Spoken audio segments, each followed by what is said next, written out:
What's going on, guys? Greek Freak here, and in this video I just wanted to talk about something that I wasn't expecting to make a video on this at all, but definitely now that I've been noticing just lots of comments of what people have been saying about it, which is whether college athletes should get paid or not. Now, what I've been hearing a lot as far as TV, different things, sports and all that, is that the players should get paid, and I don't really 100% agree with that at all in many direct cases. One of the major thing that's going on is the NCAA being caught for paying basketball players directly to convince them to go to their schools, and it's been noted that this has happened for a long time and in not very much a notable scale until the FBI, of course, has taken over the case now. With that, we've noticed the fact that there's been money that's been given out by numerous people from a wide range of colleges as far as that has been noted. Now, I'm directly going to go over why I think they shouldn't get paid and directly why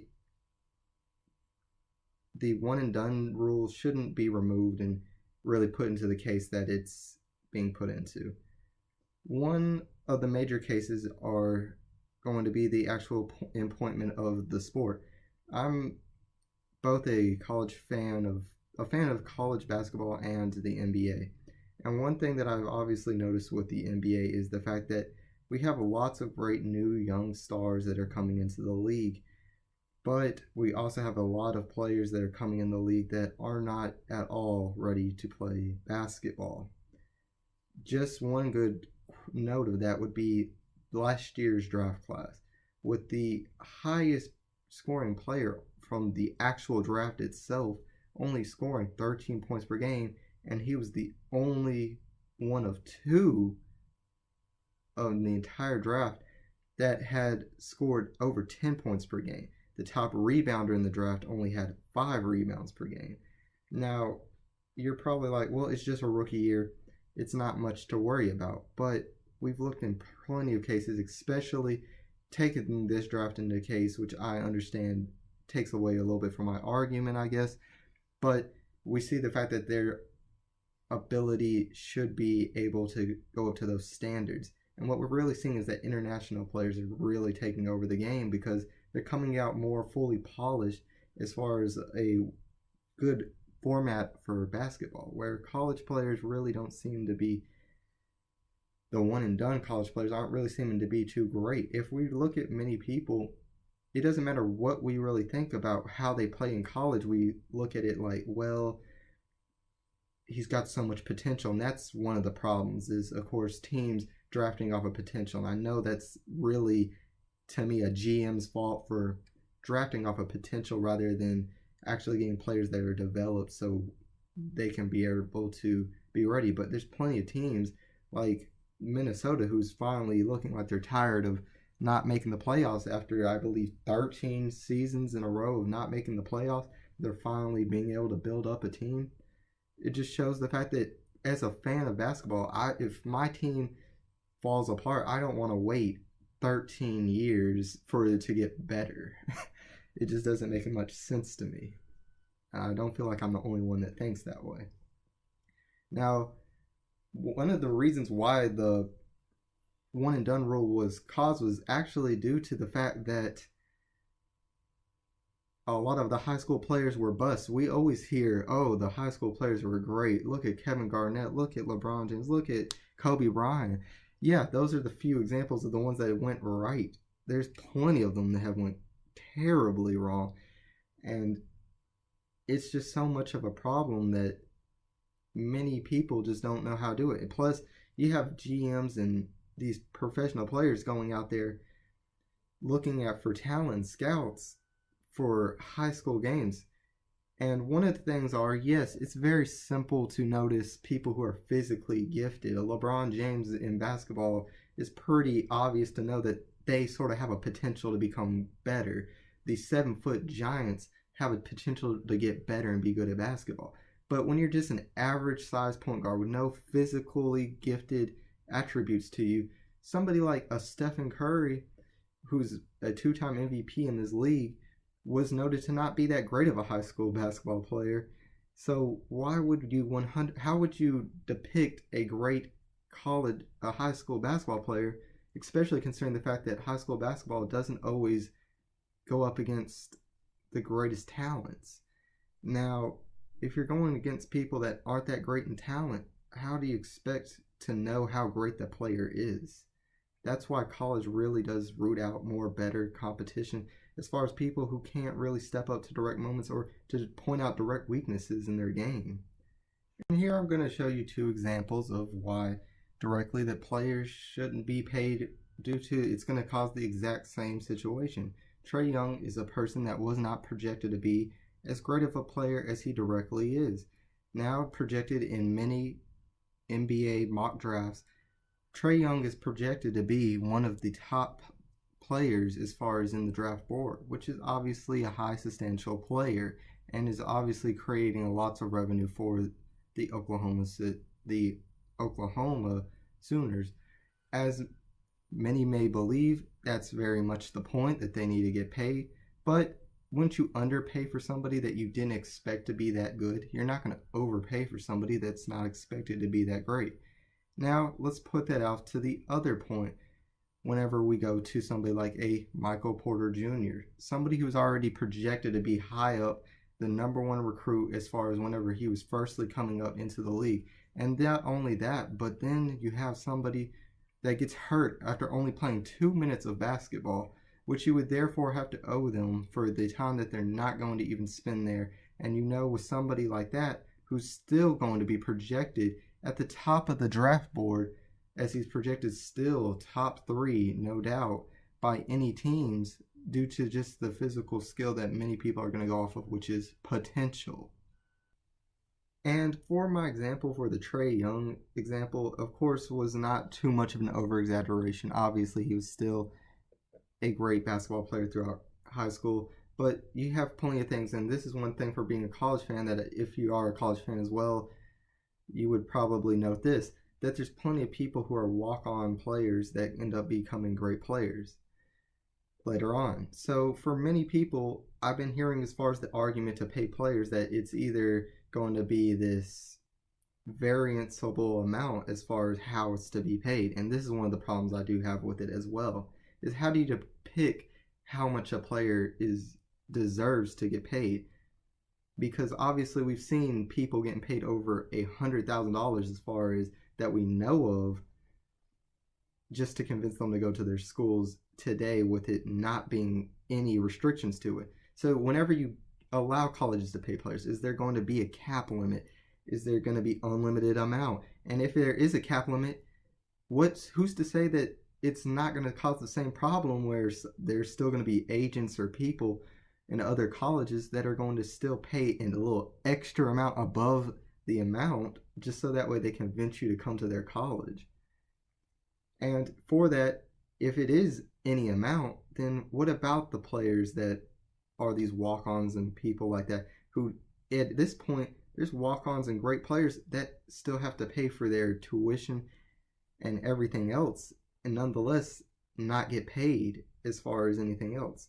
Obviously, and this goes for every sport, obviously if you just pay two sports, you can't sit there and say football and basketball are the only college sports that cause revenue for the entire college. Even though the low level people, they obviously deserve pay as well. They also are sacrificing way more as far as whenever they're going out to play. Is it fair for them to just sit there and not get paid and have to go through the exact same things, practices, time, workouts, the games themselves, and also to do college, and are actually going to be there for 4 years and not get any benefits to that at all? I just don't see that as being completely fair there as well, where these great players, they know they're getting paid in one more year. What's the point of taking even the money for a few years for the 1 year for this direct reason? And I've also heard very much what I thought was a very strange term, which is the fact that um, Stan Van Gundy had made a comment into this year, just I think 2 or 3 days ago from the making of this video, which was that he doesn't like the NCAA. He thinks that it is racist as far as the structure and the reason why it's made, because of the fact that the college basketball players don't get agents and don't go into minor leagues, but going to the NBA to make millions out of high school isn't a good idea. First of all, the one and done rule is not done by the NCAA at all. The NCAA has always had the rules and has had the rules even before television itself was created, where sports were most predominantly white ran, which now, of course, sports such as basketball and football have been mostly taken by African Americans as far as the dominance in the sport realm. But this isn't anything to go against them, as this goes for every single sport as well. And to go with that, how can you directly depict baseball where there's 9 positions, where they go into a minor league where they're going to get paid low amounts of money throughout those years? And even though the only reason why they're allowed to have agents is the fact that despite the fact that they're in college, they're going to be drafted by the team, but the teams will still rather them play in college for those years to develop at the college level as well. These NBA players are not getting drafted in the NBA and playing college for years to develop. They're going in for 1 year and they're coming out the next year. And I don't really get it directly as far as to take the money at the direct moment. Whenever you have somebody take the money at the direct moment, knowing they're going to get paid millions the year after, the moment after, they'll probably get shoe deals even. But that is just something that I don't really understand. Do I believe the fact that the colleges should allow maybe monetization as far as shoe deals? Sure, I don't really mind that aspect, but I don't think the colleges themselves should pay as well. It also, to me, makes a bad image for a college. The fact that you're just sitting here going like, hey, why did you go to this college? Oh, they pay me more. That doesn't really sound like a direct reason. And of course, we're going to talk about the implications as far as it already being done today. Today I heard a little bit of a talk between Eric Dickerson, I think, on Undisputed or something like that. And he stated the fact that you really think the fact that people go to Alabama football because they want to play in Alabama, that they're going to leave where they live just to go to there to play. You don't think that they're getting paid. Now, as much as I believe the fact that, yes, there are players out there that are going for extra money that is beneficial, but somebody like me who is a fan of sports and college, and I know, of course, plenty of people who do play in college sports, they don't just go to a team just because, oh, they're going to get paid to go there, as I don't know any people personally that are getting paid to go to college. But I do know people who have chosen colleges to go play sports at, and they choose it because it's more of a place that they always dreamed of going to, and a place that they actually like to go see. I do know people who want to go to Alabama directly to go play, and I know plenty of people that have left their homes and far away to go play or attend a college, and sometimes that's even to pay to go to the college. So I don't directly see a case in that. I don't think the fact that these people would 100% just go to somewhere due to a location, I think the fact that that's overlooked in so many cases that many people think, oh, well, if you could go anywhere, you just go to the nicest place and then that's it. Sometimes you have a sort of a fan as far as to anything. There's a reason why people have teams and places that they root for and go against. And it's not just going to be because, oh, this would pay me more. This does this. If so, then there wouldn't be fans of the sport and nobody would watch the games either. My last point is going to be about, of course, the NCAA as a whole, which is with all the sports combined. Now, of course, there's more than just basketball and football when it comes to getting paid as far as this argument to go into case. Now, how do you directly depict how much somebody gets paid? And I've heard, of course, plenty of things. Like I've heard, oh, well, nobody pays really to go. The swimming team doesn't generate this billions of dollars of revenue. And as much as that's directly the case, they still would have to deserve it too. And once again, like I've said, how do you depict how much something's worth? I know the fact that if everybody was paid the same, people would complain about that. And if you do pay an unlimited amount, as far as that goes, somebody's going to get underpaid due to the fact that if you're a one and done type player, a player that's only going to be there for 1 year, and you're a breakout talent, didn't you not have the same problem that many people are arguing about? I think that people need to realize the fact that sports are exactly what sports are. I know many people will agree with me when they say the fact that they play sports themselves because it's the fun of playing the sport, not because there needs to be something extra in order to do it. There's plenty of things in life that people do that don't need to get paid in order just to do it. Sometimes you do it because of the love of the game. And to me, it's sad to see the fact that players are only, to what I'm hearing from this and what millions, it sounds like, of people on the TV, it sounds like, just think about is, oh, they need to get paid. They need to get paid. We needed to get paid. We needed this. We needed that. And it's just, to me, very sad to hear arguments of things like that. Because to me, it's like sports is something that people love to do. And there's plenty of people who would love to be in the situation that some of these people are at. And they want to take that and complain about the situation that they're in when they could be in worse situations. But guys, tell me what your guys' thoughts are as far as whether players should get paid or not. Of course, like I said, I believe the fact that one of the problems with the rule would be probably the monetization of yourself. I believe if a company of a shoe company wants to pay a 17-year-old to get something, then that's on them directly. Of course, that's a company willing to pay them. I don't see a problem in that, but I don't think institutions themselves should pay, and I don't think the fact that these agents should really help out in any situation like that either. I think the fact that if for NBA, and just like football, many people need to be in the school for a certain amount of time so that way they can develop. It isn't about directly the players in this case. This is, as a fan, I directly just like to have better players on the court and better product as far as how it's played. I don't need this long period of time where I'm waiting for them to become good. It's just not really worth it as far as for many people. And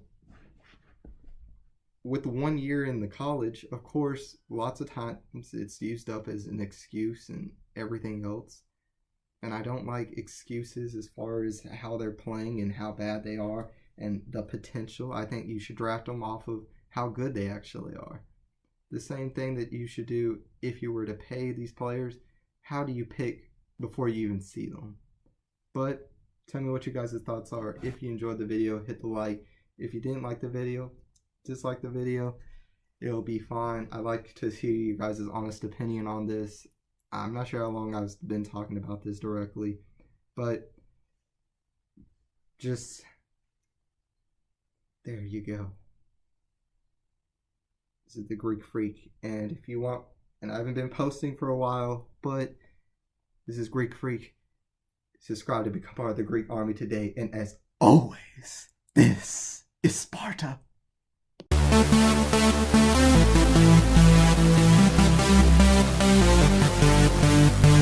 Thank you.